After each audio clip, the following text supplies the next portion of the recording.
निरोप घेतो देव आता आज्ञा असावी, चुकले काही आमचे तर क्षमा असावी। बऱ्याच घरात 1.5 दिवसाचा गणपती असतो, काही घरात 5 दिवसाचा असतो, काही घरात 7 दिवसाचा असतो, तर काही घरात अनंत चतुर्दशीपर्यंत गणपती बाप्पांची स्थापना केली जाते, सेवा केली जाते। आजच्या व्हिडिओमध्ये गणपती बाप्पांची मूर्तीची जी काही प्राणप्रतिष्ठा आहे त्याचे प्राण म्हणजे जेव्हा आपण मूर्तीमध्ये प्राण आणतो आणि जेव्हा मूर्ती विसर्जन करत असतो तेव्हा विसर्जनाचा सुद्धा एक मंत्र असतो। मूर्तीतले जे काही प्राण आहे ते आपल्याला काढायचे असतात आणि गणपती बाप्पांचं विसर्जन करायचं असतं, कारण जोपर्यंत आपण प्राण काढत नाही तोपर्यंत ती एक मूर्ती असणार आहे। ज्या पद्धतीने मूर्तीमध्ये प्राण आणल्याशिवाय त्याच्यामध्ये देवतत्व येत नाही, त्याच पद्धतीने आपल्याला मूर्तीमधले प्राण सुद्धा काढायचे आहेत, त्याच्यानंतरच त्याचं आपल्याला विसर्जन करता येतं।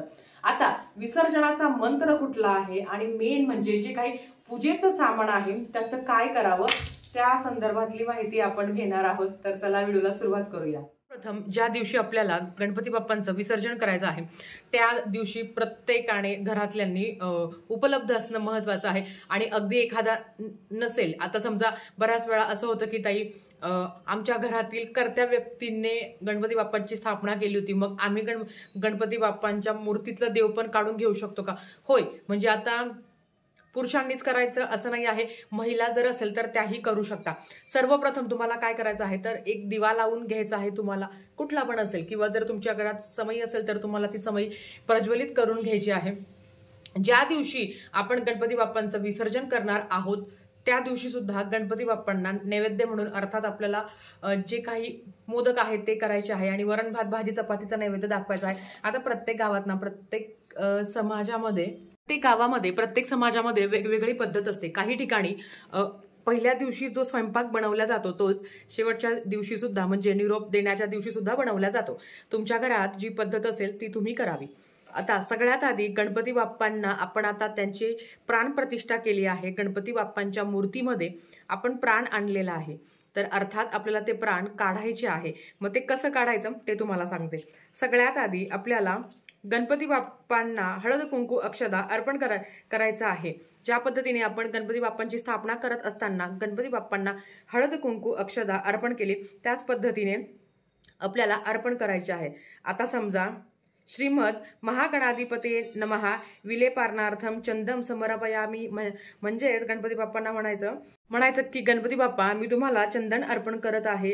नंतर श्रीमद महागणाधिपतये नमः अलंकारार्थम अक्षदाम समर्पयामी हरिद्राम कुमकुम सौभाग्यद्रव्यादी समर्पयामी, म्हणजेच काय गणपती बाप्पांना म्हणायचं की हे गणपती बाप्पा मी तुम्हाला हळद कुंकू अक्षदा अर्पण करत आहे। श्रीमद महागणाधिपतये नमः ऋतुकालात्वम पुष्पम समर्पयामी, असं म्हणायचं की हे गणपती बाप्पा मी तुम्हाला फूल अर्पण करत आहे। श्रीमद महागणाधिपतये नमः धूपम अर्घयामी, म्हणजेच काय हे गणपती बाप्पा मी तुम्हाला धूप अर्पण करत आहे। आणि श्रीमद महागणाधिपतये नमः दीपम दर्शयामी, म्हणजेच काय की हे गणपती बाप्पा मी तुम्हाला दिव्याने ओवाळत आहे। बघा, ज्यांना हे संस्कृत मध्ये म्हणणं शक्य असेल त्यांनी ते म्हणावं, नाहीतर मराठीत म्हटलं तरी चालेल की हे गणपती बाप्पा मी तुम्हाला गंध अर्पण करत आहे, हे गणपती बाप्पा मी तुम्हाला चंदन अर्पण करत आहे, हे गणपती बाप्पा मी तुम्हाला अक्षदा अर्पण करत आहे, असं तुम्ही मराठीत म्हटलं तरीही ते परमेश्वराला समजतं।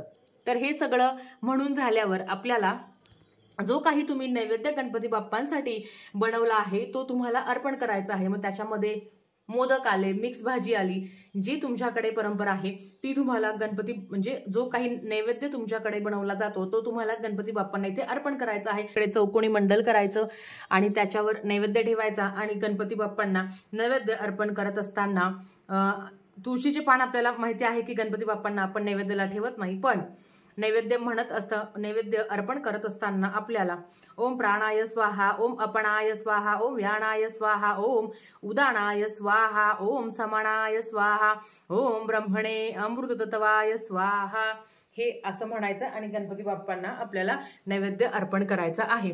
बघा, सुरुवातीला म्हणजे पहिल्या दिवशी आपण आचमन केलं आहे, परत आपल्याला आचमन करायची गरज नाही। आणि बऱ्याच ठिकाणी असं असतं की ज्या पद्धतीने आपण पहिल्या दिवशी आचमन करतो त्याच पद्धतीने आपल्याला शेवटच्या दिवशी म्हणजेच विसर्जनाच्या दिवशी सुद्धा आचमन करायचं असतं. तुमच्याकडे ती पद्धत असेल तर तुम्ही ती करू शकता. आता हे करून झाल्यावर आपल्याला गणपती बाप्पांची आरती करायची आहे. आता आरती वगैरे करून झालं, मंत्र पुष्पांजली गणपती बाप्पांची करून झाली की घरात जो कोणी करता असेल किंवा जर तो काही कामासाठी बाहेर गेले असेल ते तर स्त्रिया सुद्धा करू शकतात, पण घरातल्या कर्त्या व्यक्तीने केलं तर अतिउत्तम. तर काय करायचं, आपल्या हातात अक्षता घ्यावी. अक्षता हातात घेतल्यावर आपल्याला गणपती बाप्पांच्या मूर्तीवर त्या अर्पण करायच्या आहे. पण त्याच्या आधी अक्षता हातात घेतल्यावर एक मंत्र म्हणायचा आहे जो तुम्हाला इथे फ्लॅश होत असेल. यातून देवगणाः सर्व पूजा मादाय पार्थिवा इष्टकाम सिद्ध्यर्थ पुनरागमनायश्च असा मंत्र म्हणायचा आणि मग ते जे काही अक्षता आहेत त्या गणपती बाप्पांवर अर्पण करायच्या. या मंत्राचा अर्थ असा होतो की हे देवता किंवा हे गणपती बाप्पा, तुम्ही माझी पूजा स्वीकारा, माझ्या मनातल्या माझ्या कुटुंबातल्या सगळ्यांच्या मनोकामना पूर्ण करा आणि पुढच्या वर्षी लवकर या. म्हणजेच काय की गणपती बाप्पांच्या मूर्तीतले जे काही प्राण आहे ते आपण काढले आहे. आणि हे म्हणून झाल्यावर गणपती बाप्पांची मूर्ती अलगद थोडीशी हलवायची किंवा थोडीशी उचलून परत खाली ठेवायची आणि सगळ्यांनी म्हणायचं गणपती बाप्पा मोरया, पुढच्या वर्षी लवकर या, अशा आपल्याला गर्जना करायच्या आहे.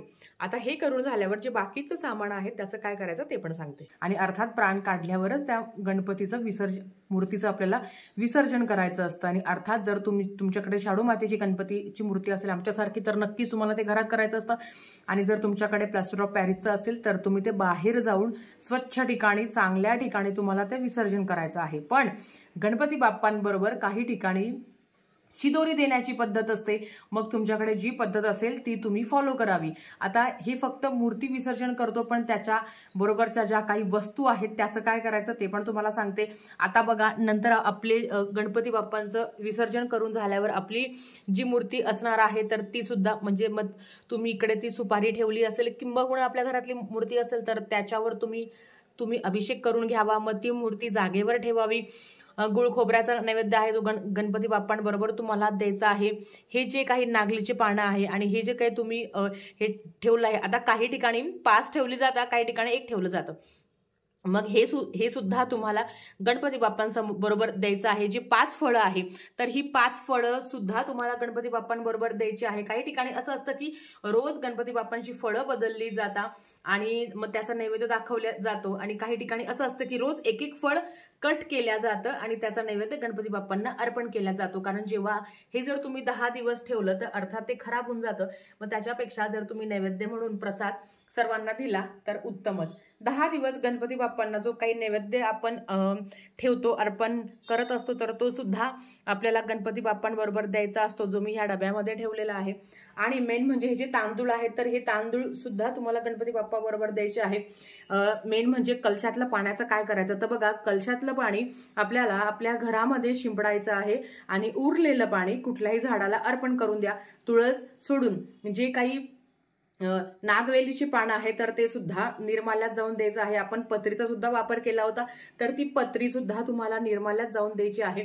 आणि जे खाली तांदूळ आहे इथे तर हे तांदूळही तुम्ही थोडेसे पक्षाला टाकू शकता आणि बाकी तुम्ही स्वतः आपल्या घरात म्हणजे घरात वापरण्यासाठी घेऊ शकता. याच्यात मध्ये जी आपण 1 रुपयाने सुपारी ठेवली आहे तर ती सुपारी तुम्ही स्वच्छ करा आणि नंतर तुम्हाला जेव्हाही कलश स्थापना करायची असेल तेव्हा तुम्ही करू शकता. तो 1 रुपया सुद्धा तुम्ही नंतर वापरू शकता.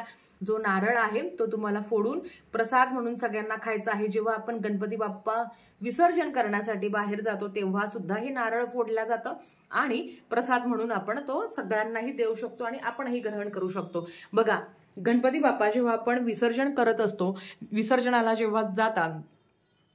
जेव्हा आपण गणपती बाप्पांचं विसर्जन करत असतो, जरी गणपती बाप्पांचं विसर्जन केलं तरी सुद्धा सूक्ष्म स्वरूपात ते आपल्या घरात असतात. म्हणून जेव्हा आपण हे सगळं विसर्जन करतो गणपती बाप्पांची मूर्ती, तेव्हा लगेच ही मखर किंवा ही जी काही सजावट आहे ही काढून घेण्याची घाई अजिबात कोणी करायची नाही. कारण सूक्ष्म स्वरूपात गणपती बाप्पा आपल्या घरात विराजमान असतात.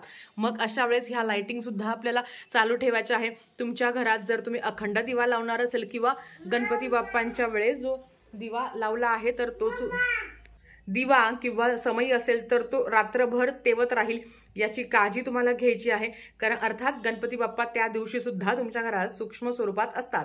आता जेव्हा आपण गणपती बाप्पांचं विसर्जन करण्यासाठी जातो तेव्हा हे जे जानवं जोडं आहे आणि कापसाचं वस्त्र आहे तर हे सुद्धा आपल्याला गणपती बाप्पांसोबतच त्या विसर्जनासाठी द्यायचं आहे. जेव्हा तुम्ही गणपती बाप्पांची मूर्ती विसर्जनासाठी देता, कारण आजकाल मूर्ती दानही केली जाते, मग अशा वेळेस ते तुम्हाला माती देता किंवा मग थोडंसं एक दगड वगैरे देता, मग ते तुम्ही इथे ठेवायचं आहे. आणि विसर्जन करून आल्यावर सुद्धा तुम्हाला इथेच गणपती बाप्पांची आरती सुद्धा करायची असते. आणि गणपती बाप्पांच्या मूर्तीवरचे जे खाली जे तांदूळ आपण ठेवलेले आहे अक्षता, तर ते सुद्धा तुम्हाला थोडेसे धान्यात टाकून आणि बाकीचे पक्ष्यांना टाकून या पद्धतीने तुम्हाला करायचं आहे.